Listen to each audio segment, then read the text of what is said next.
एक बार की बात है, एक गुरु का एक शिष्य ज़्यादा बोलने की आदत से परेशान था।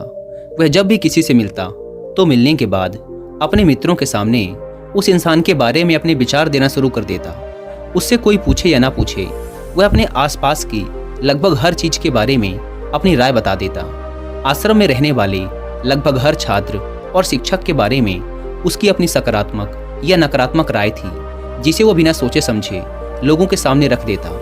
जब भी आश्रम में रहने वाला कोई दूसरा छात्र अपनी कोई समस्या लेकर उसके पास आता तो वह उसकी पूरी बात सुने बिना ही उसे सलाह देना शुरू कर देता।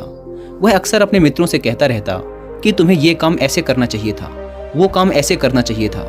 उसे अपनी आसपास की चीज़ों के बारे में जो भी आधा अधूरा ज्ञान था, मित्रों के बीच गपशप के समय वह बोल बोल कर अपने उस ज्ञान का दिखावा करता।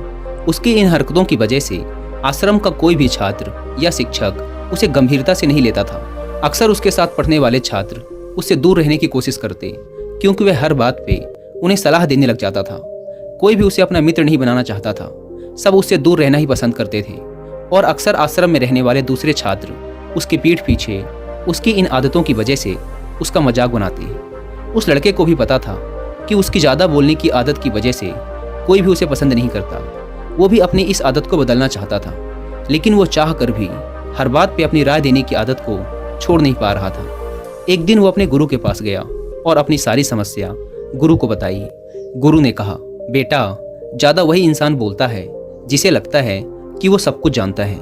ऐसा इंसान जो ये मानता है कि वो बहुत थोड़ा ही जानता है और अभी ऐसा बहुत कुछ है जो उसे सीखना है। वो कभी भी ज़रूरत से ज़्यादा नहीं बोलता और ना ही बिना मांगे किसी को राय देता। इसलिए पहले खुद के अंदर से ये अभिमान हटाओ कि तुम्हें सब कुछ पता है। शिष्य ने गुरु के सामने अपना सिर झुका दिया। गुरु ने कहा, बेटे, मैं एक दिन में तुम्हारी ज़्यादा बोलने की आदत को ख़त्म तो नहीं कर सकता। ये आदत तुम्हें खुद ही अपने अंदर धीरे धीरे कम करनी होगी। लेकिन मैं तुम्हें ये जरूर बता सकता हूँ कि किन मौक़ों पर तुम्हें शांत रहना चाहिए, ताकि तुम खुद को दुखी होने और किसी बड़ी मुसीबत में पड़ने से बचा सको। शिष्य ने गुरु की बातों से सहमति दिखाते हुए अपना सिर हाँ में हिला दिया। गुरु ने कहा, बेटे, इन 5 मौक़ों पर हर इंसान को अपना मुंह बंद रखना चाहिए। पहला, जब तुम्हें लगे कि कोई तुम्हारी भावनाओं को तुम्हारे शब्दों से नहीं समझ सकता, उस समय तुम्हें चुप रहना चाहिए। अक्सर हम लोगों को अपने दुख, अपनी परेशानियां बताना शुरू कर देते हैं, जबकि हमारे आसपास रहने वाले ज़्यादातर लोगों को इससे कोई मतलब नहीं कि हमारे जीवन में क्या गुजर रहा है। हर इंसान को केवल खुद से मतलब होता है। वो केवल खुद के बारे में बात करना चाहता है। वो केवल खुद की तारीफ सुनना चाहता है। उन्हें हमारे जीवन की परेशानियों से कोई मतलब नहीं और ना ही वो सुनना चाहते। हो सकता है कि 1 या 2 बार वो तुम्हारी दुख भरी कहानी सुन भी लें, लेकिन उसके बाद वो तुमसे दूर भागना शुरू कर देंगे, क्योंकि कोई भी किसी दुखी और असहाय इंसान के साथ रहना पसंद नहीं करता। इसलिए कभी भी अपने कुछ करीबी मित्रों और परिवार वालों को छोड़कर किसी ऐसे इंसान को अपनी परेशानी ना बताएं जो तुम्हारी बातों को समझने के बजाय उनका मजाक बनाए। दूसरा, जब तुम्हें ये ना पता हो कि किसी विशेष मौके पर क्या बोलना है, या फिर तुम्हें किसी विशेष घटना के बारे में आधा अधूरा ही ज्ञान हो, तो ऐसे मौके पर भी तुम्हें चुप ही रहना चाहिए। ऐसा इंसान जो आधा अधूरा ज्ञान होने के बाद भी उस विषय में बात करता है, वो अक्सर ही मजाक का पात्र बनता है और कोई भी ऐसे इंसान को कभी गंभीरता से नहीं लेता। अपनी बात को प्रभावशाली तरीके से वही इंसान रख सकता है जिसे उस घटना या विषय के बारे में गहराई से जानकारी है। इसलिए कभी भी आधी अधूरी और इधर उधर से मिलने वाली जानकारी के आधार पर लोगों से अपनी बात मनवाने की कोशिश ना करें। हालांकि दोस्तों, प्रभावशाली बातचीत करना और एक ऐसा इंसान बनना जिससे हर कोई बात करना चाहे, जिसे हर कोई सुनना चाहे, ये भी एक कला है जिसे हर इंसान सीख सकता है। आप भी सीख सकते हैं। बस आपको बातचीत को शुरू करने और उसे लीड करने के कुछ सीक्रेट जानने की ज़रूरत है, और ये सारे ही सीक्रेट बताए गए हैं इस बुक में, जिसका नाम है how to talk to anyone. मैं दावे के साथ कह सकता हूँ कि इस बुक को पढ़ने के बाद आप अपने बातचीत करने के तरीके में एक गजब का बदलाव देखेंगे। और अगर आपके पास इस पूरी बुक को पढ़ने का टाइम नहीं है, तो आप हिंदी में इस बुक की समरी भी सुन सकते हैं कुकू एफएम ऐप पर। कुकू एफएम इंडिया का लीडिंग ऑडियो बुक प्लेटफॉर्म है, जहां पर आप एक बुक से भी कम की कीमत पे करके पूरे 1 साल तक अलग अलग फील्ड की हज़ारों किताबों को ऑडियो फॉर्म में सुन सकते हैं, वो भी अपनी मनपसंद लैंग्वेज में। वैसे तो इस प्लेटफॉर्म के 1 साल का सब्सक्रिप्शन पड़ता है 399 रुपये का, लेकिन ये पहले 250 लोगों को मिलेगा सिर्फ 199 रुपये में, अगर आप यूज़ करते हैं कूपन कोड WI50, यानी कि रोज़ 1 रुपये से भी कम की कीमत पर। अगर आप इस ऐप को डाउनलोड करना चाहते हैं तो link description and first comment पर मिल जाएगी। तीसरा, गुरु ने कहा, जब कोई इंसान तुम्हारे सामने किसी तीसरे इंसान की बुराई कर रहा हो, तब ऐसी परिस्थिति में भी तुम्हें चुप रहना चाहिए। तुम्हें कभी भी ऐसी नकारात्मक बातचीत का हिस्सा नहीं बनना चाहिए, क्योंकि आज जो इंसान तुम्हारे सामने किसी तीसरे इंसान की बुराई कर रहा है, वही कल किसी और के सामने तुम्हारी भी बुराई करेगा।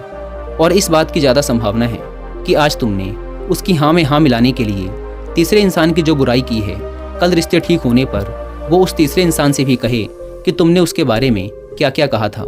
इसलिए जब भी कभी कोई किसी तीसरे इंसान की बुराई करे या उसके गलत समय का मजाक उड़ाए, तो तुम्हें बस उसकी बातें सुन लेनी है, अपनी कोई भी राय वहाँ नहीं रखनी। अगर तुम ऐसा करते हो तो भविष्य में तुम्हारे लिए समस्या खड़ी हो सकती है।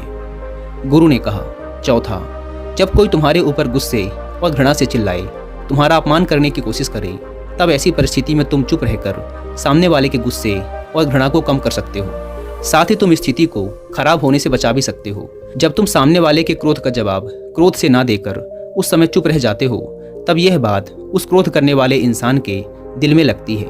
गुस्सा कम होने पर उसे अपनी गलती पर पछतावा होता है और ज़्यादा संभावना है कि वो अपनी गलती के लिए तुमसे क्षमा मांगे, और क्षमा नहीं भी मांगता तो वह अंदर ही अंदर खुद को दोषी समझने लगता है, और फिर वह अगली बार तुम पे गुस्सा करने व घृणा करने से पहले कई बार सोचेगा। लेकिन तुम्हें हर परिस्थिति में चुप भी नहीं रहना। अगर कोई गलत कर रहा हो तो तुम्हें उसका जवाब भी देना है, क्योंकि कुछ लोग ऐसे भी होते हैं जिन्हें हमारा चुप रहना हमारी कमजोरी प्रतीत होता है। गुस्से के दौरान चुप रहने का यह तरीका केवल परिवार, सगे संबंधियों और कुछ निकटतम मित्रों के लिए ही सही है, ना कि हर इंसान के लिए। अगर तुम हर जगह चुप रहने लग गए तो इसका गलत फायदा भी उठाया जा सकता है। गुरु ने आगे कहा, पांचवा, जब कोई इंसान तुमसे उसके जीवन की कोई दुख भरी घटना या अपने जीवन की परेशानी साझा कर रहा हो, ऐसी परिस्थिति में तुम्हें चुप रहकर सिर्फ उसकी बातों को सुनना है। ज़्यादातर लोग ऐसे होते हैं कि किसी ने उनके सामने अपनी समस्या सुनाई नहीं कि उन्होंने समाधान देना शुरू कर दिया। जबकि जब कोई इंसान हमसे अपनी परेशानी साझा कर रहा होता है तो वो हमसे किसी सुझाव की उम्मीद नहीं करता। वो बस ये चाहता है कि हम उसकी पूरी बात ध्यान से सुन लें, क्योंकि जब हम किसी की परेशानी को ध्यान से पूरा सुन लेते हैं तो उस इंसान को एक आत्मिक शांति मिलती है। उसे ऐसा लगता है कि चलो किसी ने तो मेरी बात को समझा। अधिकतर मौक़ों पर जब लोग हमसे अपनी परेशानी साझा करते हैं तो वो बस हमें अपनी बात बताना चाहते हैं। वो ये नहीं चाहते कि हम उन्हें सलाह देना शुरू कर दें, क्योंकि जो सलाह हम उन्हें देने वाले हैं वो सब उन्हें पहले से ही पता है।